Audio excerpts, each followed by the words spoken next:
짧게 살고 길게 죽지 말라. 우리 사회에서 짧게 살고 길게 죽는다라는 표현은 단순히 육체적 수명을 넘어서 삶의 질과 의미에 대해 깊이 고민하게 만듭니다.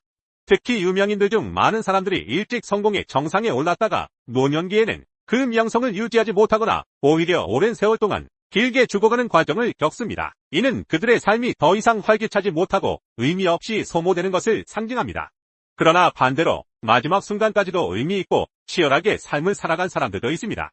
여기서는 그들의 삶을 통해 길게 살고 짧게 죽는 것에 의미를 되짚어 보겠습니다. 1.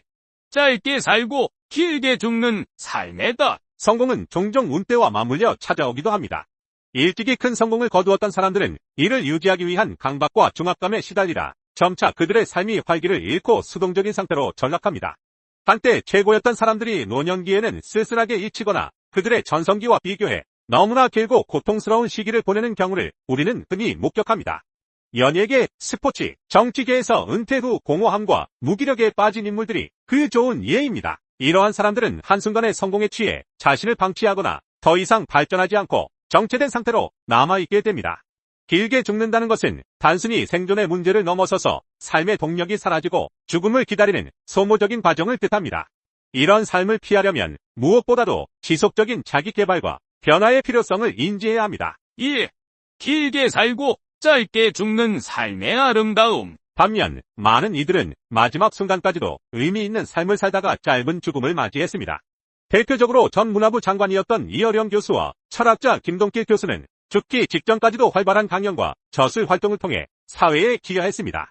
이들은 생의 마지막 순간까지도 자신이 세상에 전할 메시지를 전하고 그 역할을 다하며 마지막을 준비했습니다. 이는 단순히 오래 사는 것의 의미를 넘어서 어떻게 사는지가 중요하다는 것을 일깨워줍니다. 또 다른 예로 철학자 김영석 교수와 정신과 의사 이시영 박사를 들 수 있습니다.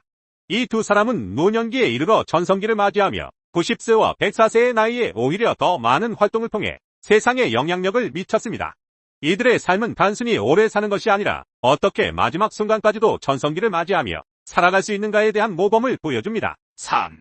명예에 길게 기대지 말라. 성공의 과실을 일찍 맛본 사람들은 그 명예에 오래 의지하게 되는 경우가 많습니다. 이는 일종의 심리적 변명으로 볼 수 있습니다. 그러나 이런 삶은 매우 길고 고통스러운 죽음의 과정이 될 수 있습니다. 일찍이 명예를 얻은 후에도 끊임없이 자기 자신을 갱신하고 새로운 목표를 향해 나아가야 비로소 진정한 생명력을 유지할 수 있습니다. 잭팟을 터뜨린 사업가나 운 좋은 기회를 통해 정상에 오른 사람들은 그 후 오랜 시간을 추락하며 고통 속에 빠지는 경우가 많습니다.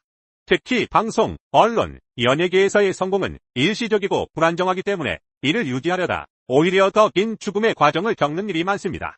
길게 죽는 것보다 비참한 것은 없으며 이것이야말로 삶을 철저히 준비하지 못한 대가일 수 있습니다. 4. 노후의 삶. 어떻게 준비할 것인가? 짧게 살고 길게 죽는 비극을 피하기 위해서는 노후의 삶을 단순한 생존을 넘어서 활동적이고 의미 있는 삶으로 전환해야 합니다. 그 방법 중 하나는 평생 학습과 새로운 도전에 대한 열린 마음을 가지는 것입니다. 이는 단순한 지식의 습득이 아니라 끊임없는 자기 개발과 새로운 가치 창출에 대한 열정으로 연결됩니다. 특히 몸과 마음을 모두 건강하게 유지하는 것이 필수적입니다. 신체적 건강이 유지되어야 활기찬 노년을 맞이할 수 있으며 정신적 건강은 새로운 도전과 변화를 받아들이는 데 큰 역할을 합니다. 이시영 박사와 같은 인물들이 끊임없이 지식을 넓히고 활동을 멈추지 않았던 이유는 바로 이러한 건강과 열정을 지키는 데 있습니다. 5. 끝없이 변화하고 나아가라. 세상이 빠르게 변화하는 가운데 성공을 유지하기 위한 가장 중요한 전략 중 하나는 유연성입니다. 과거의 영광에만 의존하는 것이 아니라 새로운 환경과 변화에 발맞추어 자신의 역할과 능력을 끊임없이 확장하는 것이 필요합니다. 이는 단지 자신을 위한 것뿐만 아니라 타인과 사회에 기여할 수 있는 길이기도 합니다. 결론적으로 길게 살고 짧게 죽는 삶을 살기 위해서는 지속적인 자기 개발과 변화를 추구해야 하며 단순히 살아남는 것이 아니라 어떻게 더 의미 있게 살 것인가에 대한 고민이 필요합니다. 나이가 들수록 더 많은 것을 배울 수 있다는 믿음을 가지고 마지막 순간까지도 활기찬 삶을 추구해야 합니다. 너무 늦어버렸어. 많은 이들이 뛰어올라야 하는 그 순간 팔다리는 감각을 잃고 영혼은 너무 둔해졌다는 사실을 뒤늦게 깨닫는다. 우리의 삶은 종종 기다림으로 채워집니다. 때로는 사랑하는 사람을, 때로는 성공의 기회를, 때로는 나 자신이 더 나은 사람이 될 순간을 기다리며 살아갑니다. 그런데 이 기다림의 끝에서 많은 이들은 실망과 후회를 마주하게 됩니다. 왜냐하면 우리가 기다리던 그 순간은 준비되지 않은 상태에서 혹은 우리가 충분히 행동하지 않은 상태에서 찾아오기 때문입니다. 그 결과 많은 사람들은 기다리기만 하다 중요한 순간을 놓치게 되고 자신감을 잃어버리거나 불안감에 빠지게 됩니다. 기다림의 딜레마. 우리는 종종 적당한 때를 기다리며 시간을 보내곤 합니다. 예를 들어 더 나은 직업을 얻기 위해 기다리거나 사랑하는 사람과의 관계에서 기회를 기다립니다. 그러나 문제는 우리가 기다리는 동안 시간은 우리의 의지와 상관없이 흘러간다는 점입니다. 적당한 때는 생각보다 빨리 지나가며 그 기회를 잡지 못한 사람들은 뒤늦게 깨닫게 됩니다.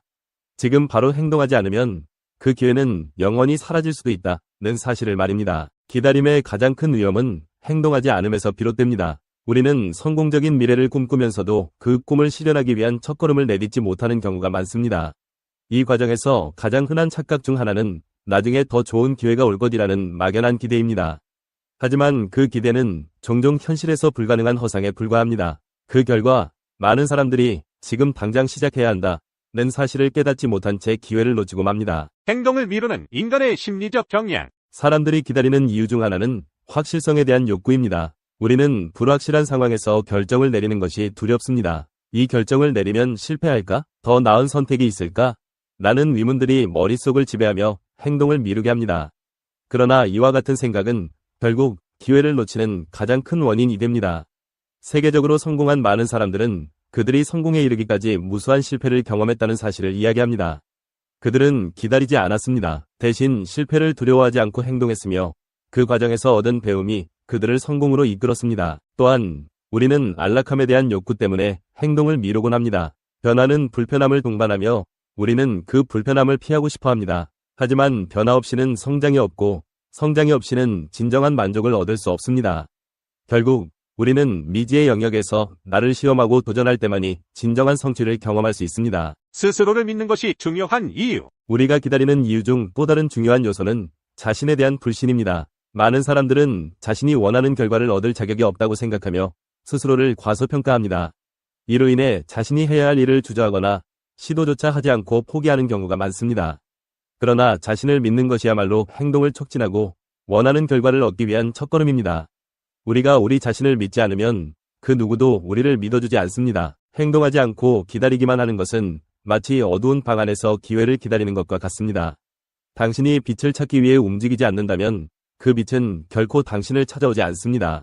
성공은 기다림의 결과가 아니라 지속적인 노력과 행동의 결과입니다. 후회하지 않기 위해서는 지금 바로 행동하라. 너무 늦어버렸어라는 말을 듣지 않기 위해 우리는 지금 이 순간부터 달라져야 합니다.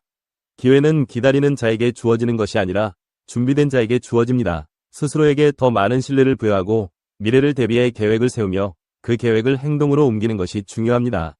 시간이 지나서 후회하는 대신 지금 당장 행동함으로써 미래를 바꾸는 것이 우리의 손에 달려 있습니다. 우리는 종종 지금 당장 무엇을 해야 할지 명확히 알지 못합니다. 그러나 완벽한 계획을 세우지 않아도 괜찮습니다. 중요한 것은 그 첫걸음을 내딛는 것입니다. 그것이 작은 걸음일지라도 그 첫걸음이야말로 큰 변화의 시작입니다. 결론적으로 기다림은 때때로 기회를 놓치게 만들 수 있습니다. 그 대신 행동은 우리를 앞으로 나아가게 하며 우리가 원하는 목표에 더 가까이 다가가게 합니다.